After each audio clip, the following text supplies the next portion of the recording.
वाले हैं। बहुत ध्यान से आज की कथा सुनना कि एकादशी का आपसे आपसे आपके बच्चे पूछेंगे, मम्मी हम भगवान विष्णु का दर्शन करते हैं, हम राम जी का दर्शन करते हैं, हम कृष्ण भगवान का दर्शन करते हैं, हम भवानी माता का दर्शन करते हैं, हम शंकर जी का दर्शन करते हैं, हम सारे देवी देवताओं का दर्शन करते हैं, पर ये एकादशी माता तो कभी नजर ही नहीं आती। पूछेंगे कि नहीं पूछेंगे कि तुम जिस एकादशी का व्रत करते हो इनका जन्म कहां से हुआ, कहां जन्मी थी? एकादशी की जन्मस्थली कहां है? भाई भगवान कृष्ण की जन्मस्थली तो मथुरा है, श्री राम जी महाराज की जन्मस्थली बोल दो जम के अयोध्या है। तो आपसे पूछ ले कि एकादशी की जन्मस्थली कहां है, तो आधे लोग तो बाल खुजाने में लग जाएंगे कि एकादशी आखिर पैदा कहां हुई थी, जन्म कहां लिया था, इसका जन्म हुआ कहां था, कहां जन्मी थी ये?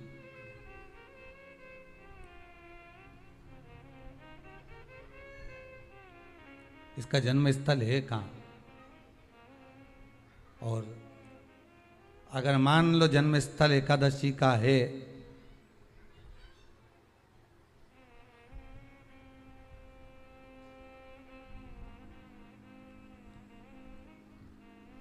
और एकादशी अगर जन्मी है, उसका जन्म हुआ है और दुनिया के लोग इतना व्रत करते हैं, उपवास करते हैं, तो फिर इसका जन्म स्थल कहां होगा? तो कहा इसका जो जन्म स्थल है वो बद्रीनाथ। कहां पर है? बद्रीनाथ। और उस बद्री विशाल में भी एक गुफा जिसका नाम है हेमवती। क्या नाम है? हेमवती।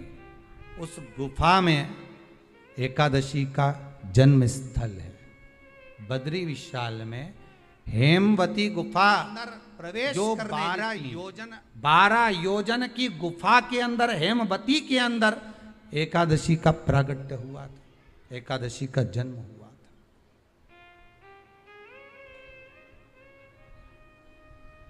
अब तो बता सकते हो ना कि कोई पूछे कि राम जी का जन्म अयोध्या में हुआ, भगवान कृष्ण का जन्म मथुरा में हुआ, और कोई पूछ ले आपका जन्म कहाँ हुआ, था अपन कह सकते ना सीहोर में हुआ हमारा।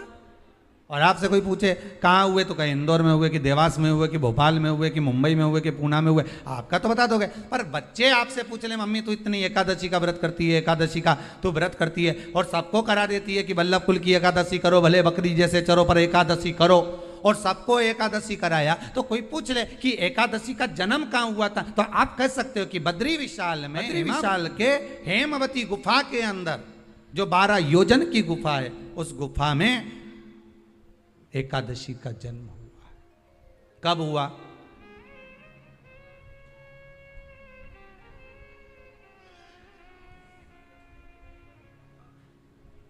जन्म होने का कारण, राम जी के जन्म होने का कारण था रावण का संहार। भगवान कृष्ण के जन्म होने का कारण था कंस का संहार।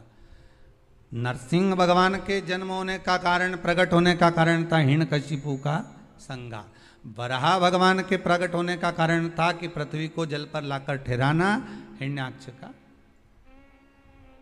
संहार।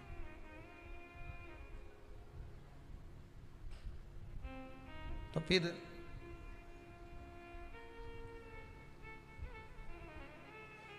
इसके जन्म का कारण क्या? तो कहा इसके जन्म का केवल एक कारण है। सतयुग में, अब एक और बात का बहुत ध्यान दीजिएगा महाराज, सतयुग एक बार नहीं हुआ कि तुम सोचो कि सतयुग के बाद में द्वापर, त्रेता आ गया, त्रेता के बाद द्वापर आ गया, द्वापर के बाद कलयुग। एक सतयुग नहीं है, एक त्रेता नहीं है, एक द्वापर नहीं है, ना जाने कितने कितने सतयुग निकल गए, ना जाने कितने कितने द्वापर, त्रेता, कलयुग, ना जाने कितने निकल गए।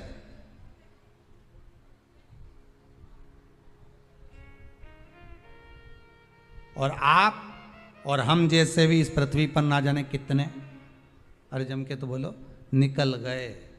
पृथ्वी वहीं की वहीं है, जिस मकान में रहते हो वो मकान भी वहीं की वहीं है, बस कभी कभी एकदम प्लाट हो जाता है, फिर उस पर वापस बन जाता है, फिर क्लीन, फिर बन गया, फिर क्लीन, फिर बन गया। ना जाने कितने कितने कितने कितने जन्म हम ले चुके हैं, और हमारे भी आगे का जन्म कितने जन्म होते रहेंगे। जमीन वहीं की वहीं रह जाएगी और अपन चले जाए, बस वो जगह वहीं रह गई।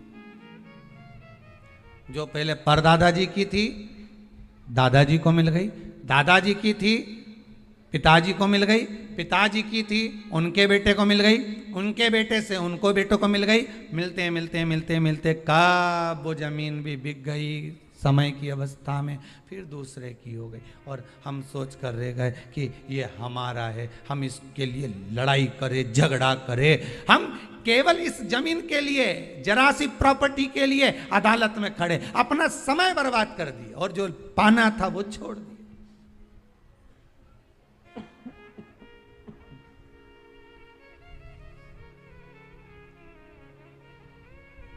जो पाना था वो छोड़ दिया हमने।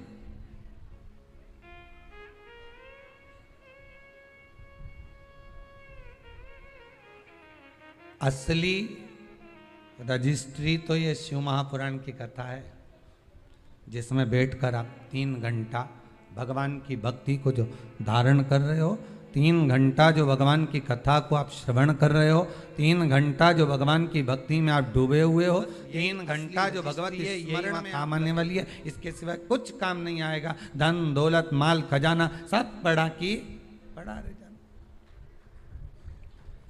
सब धरा की धरा।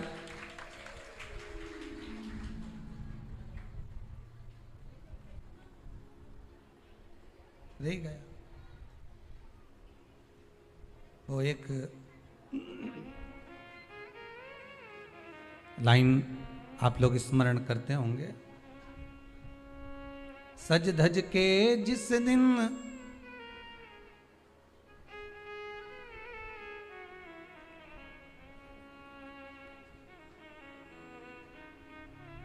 सज धज के जिस दिन मौत की शहजादी आएगी, न सोना काम आएगा न चांदी आएगा। अलमारी में धरा की धरा रह जाएगा, लॉकर में पड़ा की पड़ा रह जाएगा। लॉकर में पड़ा की पड़ा है, अलमारी में धरा की धरा है। कपड़े भी सारे घड़ी बने की बने रहे, कपड़े भी धरे की धरे रह गए और सब पड़ा रह गया।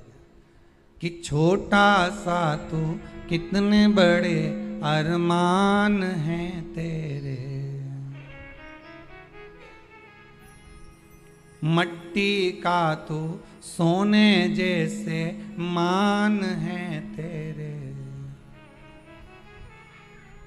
मट्टी की काया एक दिन मट्टी मिल जाएगी, न सोना काम आएगा न चांदी आएगी, न सोना काम आएगा न चांदी आएगी। सज धज के जिस दिन मौत की शहजादी आएगी, ना सोना काम आएगा ना चांदी, सोना काम आएगा ना चांदी। सब पड़ा रह जाएगा, धरा की धरा रह जाएगा, सब पड़ा की पड़ा रह गया, जीव चला गया।